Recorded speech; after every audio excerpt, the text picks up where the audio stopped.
Hi everyone, today's video is part of a swap I'm doing with the lovely HLE Crafts. He's a huge fan of Tim Burton's movies, so I'm going to be turning this Frankie doll into a Tim Burton mashup character. I definitely want to change the face sculpt so it resembles the stop motion puppets with the gigantic round eyes. So first I sketch out the shape, then cut out the pieces, and then I'm going to use Apoxie Sculpt to create the new face shape. Push a ball of clay into each of the sockets and then squish down the back so they stay in place. Then I'm going to add some eyelids. And I'm also going to reshape the brow bone. This way the eyes will look more sunken and like they're actually part of the face rather than stuck on. By using a cotton bud and some water you can get everything super smooth. I want her torso to mimic Emily from Corpse Bride, so I'm going to enlarge the chest size.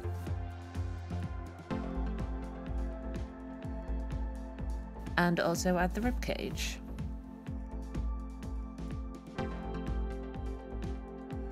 Once everything is cured and sanded down, it's time to paint with acrylics.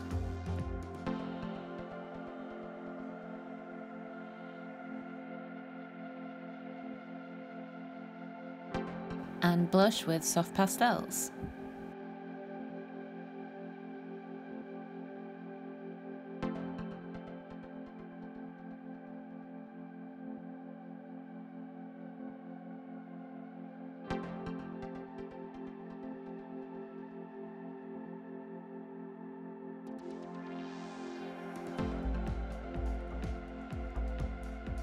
To add the final details, I'm going to use watercolour pencils and acrylic paint again.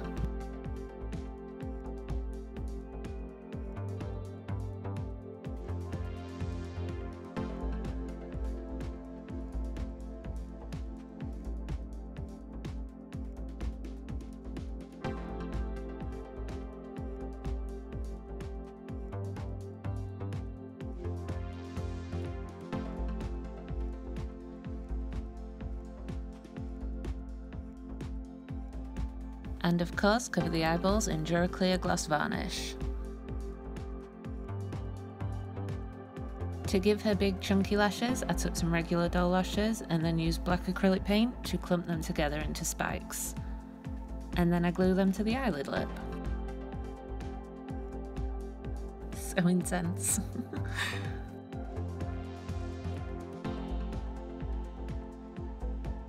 For her shoes, I decided to make some black leather look boots, trying to mimic Edward Scissorhands' legs.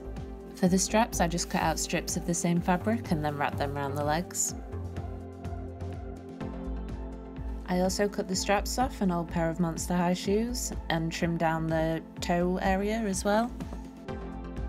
This will provide a base for me to sculpt over for the sole of the boots, and this way I know it's definitely going to fit the doll's feet correctly. Once I'm happy with the base, I'm going to grab some Apoxie Sculpt and start sculpting the details. As you can probably tell from the bizarre looking legs, I'm doing this on a spare doll body. That way it ensures I won't damage the body for this actual project. With this bottom part of the shoe, rather than making something directly from the movies, I just wanted to make lots of spirals, kind of like the patterns that people always associate with Tim Burton's work. Plus, I just really love making crazy shoes, to be honest.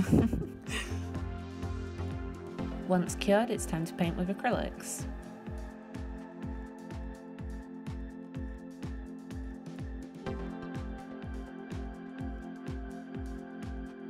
I decided to add some bright green in with the black and white as a sort of nod to Beetlejuice. And then I'm going to seal them with Duraclear matte varnish. To attach them to the boot, I just take some super glue and fix them into place.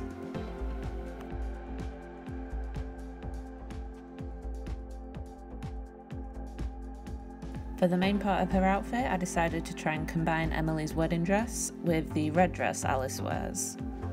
I made the bodice using white cotton with grey lace glued over the top, and then I glued that into place on the doll.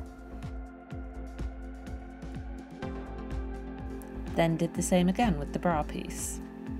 To achieve a really distressed finish, I cut off some of the trim from the lace and then glued that around the edges of the dress, especially around the ribcage. For the pearl trim across the top, I just got some little blobs of epoxy and glued them down. I couldn't really find any beads small enough, so this seemed easier. To finish off, I'm just going to take a super watery layer of blue acrylic and put that around the edges. For the main skirt, I just gathered together strips of red and black chiffon fabric. Then for the overlay, I took some white chiffon and glued down strips of black ribbon, and then added the hearts and spots with acrylic paint. To try and recreate the sort of ragged look she has in the film, I just took a bunch of pieces and gathered them together and mix-matched them, and then glued them all into place.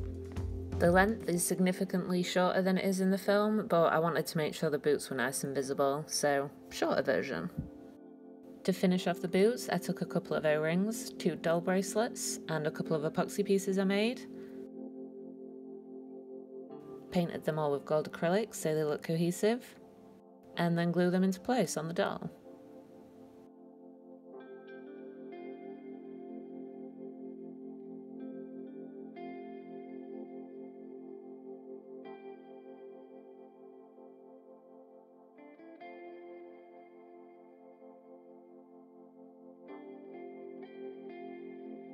For the sash, I braided together some red anchor thread, wrapped it around her waist, and then tied in a knot at the front. And that's the outfit all finished. I thought a fun way to include a bunch more movie references would be to sculpt lots of little themed accessories that I can add to her hair at the end. Some tiny scissor blades for Edward.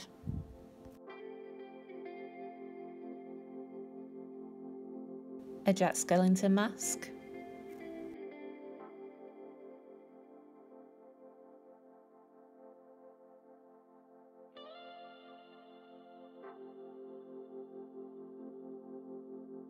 And I couldn't resist making the little maggot from Corpse Bride.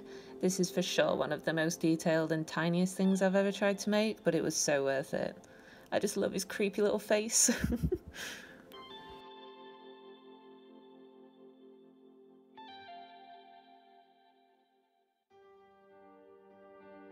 And Coraline's dragonfly hairpin.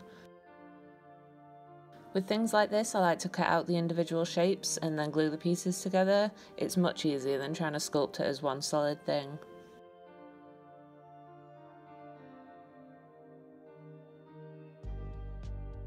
And as always, I finish with acrylic paints and soft pastels.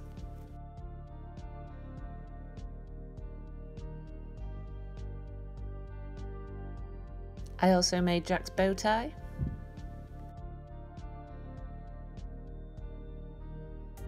And a tiny little teacup.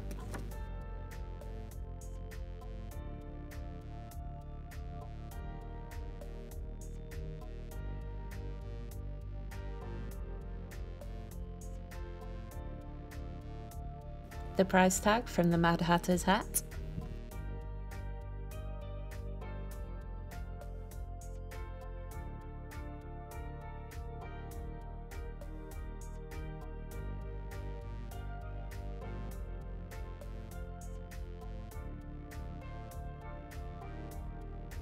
I also just made a couple of little beads as a way to incorporate the colour scheme from the shoes again.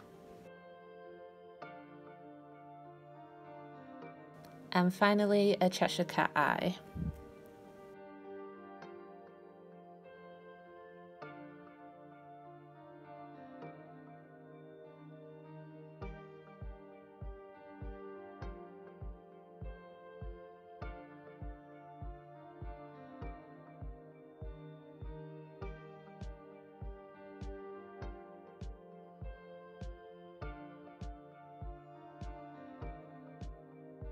For her hairstyle, I decided to try and blend Sweeney Todd, Lydia and Edward into one style. First, I glued down some brushed yarn wefts to recreate Lydia's fringe. Once the glue's dry, carefully trim down the fringe. She kind of resembled Violet from The Incredibles for a second there. Then I'm going to flatten the hair down with warm water with a tiny bit of glue mixed into it.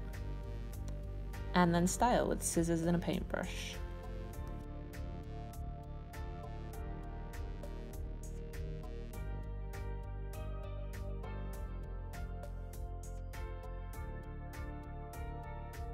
For the part line, I glue down some pre-curled yarn wefts upside down.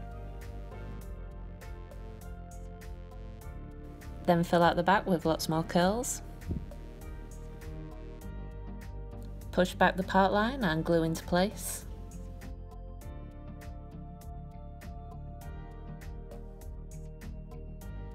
Once everything's dry, I'm going to take this sculpting tool and make sure the curls are super big and floofy.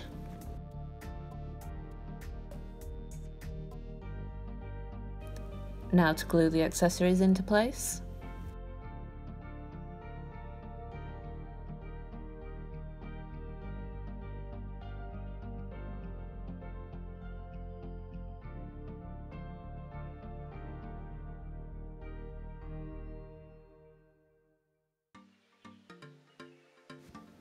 And with that, she's all finished.